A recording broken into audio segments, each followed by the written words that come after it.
10 জন সদস্য বিশিষ্ট একটি উচ্চ পর্যায়ের টিম, বাংলাদেশ জাতীয়তাবাদী দলের টিম। আমরা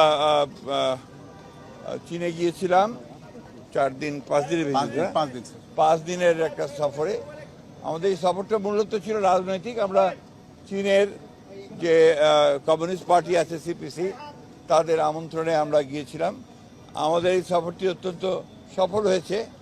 আমাদের দেখা হয়েছে, মিটিং হয়েছে, অত্যন্ত চমৎকার একটা মিটিং হয়েছে। চীনের কমিউনিস্ট পার্টির পলিট ব্যুরো, যেটা সর্বোচ্চ ওনাদের নীতি নির্ধারণী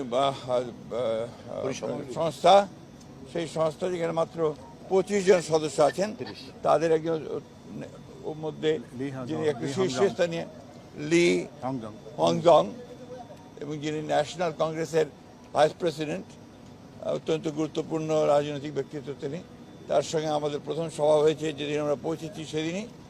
এবং তারপরে চীনের যে বৈদেশিক আপনার বিভাগ আছে কমিটির, মানে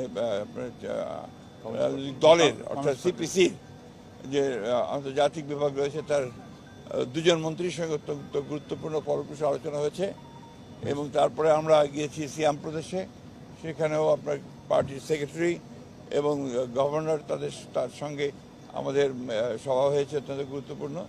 এবং কতগুলো চীনের জেলা, অর্থাৎ আপনার বাইরে, শহরের বাইরে, যেটাকে আপনার ওনাদের যে জেলা দেখতে গিয়েছিলাম, গ্রাম দেখতে গিয়েছিলাম আমরা।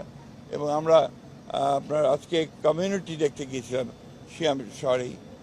আমরা অভিভূত হয়েছি যে এই কয়েক বছরের মধ্যেই চীন একেবারে একটা অত্যন্ত উঁচু পর্যায়ে পৌঁছে গেছে তার সমস্ত অর্থনৈতিক, সামাজিক এবং রাজনৈতিক শক্তি দিয়ে। এবং এবং আপনি জানেন যে শি জিনপিংয়ের নেতৃত্বে আপনারা চীন আজকে অনেক চমৎকার একটা উচ্চতায় পৌঁছেছে, যে উচ্চতা আমি মনে করি যে বাংলাদেশে শুধু নয়, সমগ্র বিশ্বের যে একটা ভারসাম্য রক্ষার ক্ষেত্রে গুরুত্বপূর্ণ ভূমিকা পালন করবে। আর সবচেয়ে বড় কথা যেটা, যে আপনারা সবাই ইতিমধ্যে জানেন যে আমাদের দলের ভারপ্রাপ্ত চেয়ারম্যান জনাব তারেক রহমান সাহেবকে তারা দাওয়াত করেছেন এবং খুশি হয়েছেন যে তিনি এখন নেতৃত্ব দিচ্ছেন। এবং আমরাও তাদেরকে দাওয়াত করেছি, তারা দাওয়াত গ্রহণ করেছেন।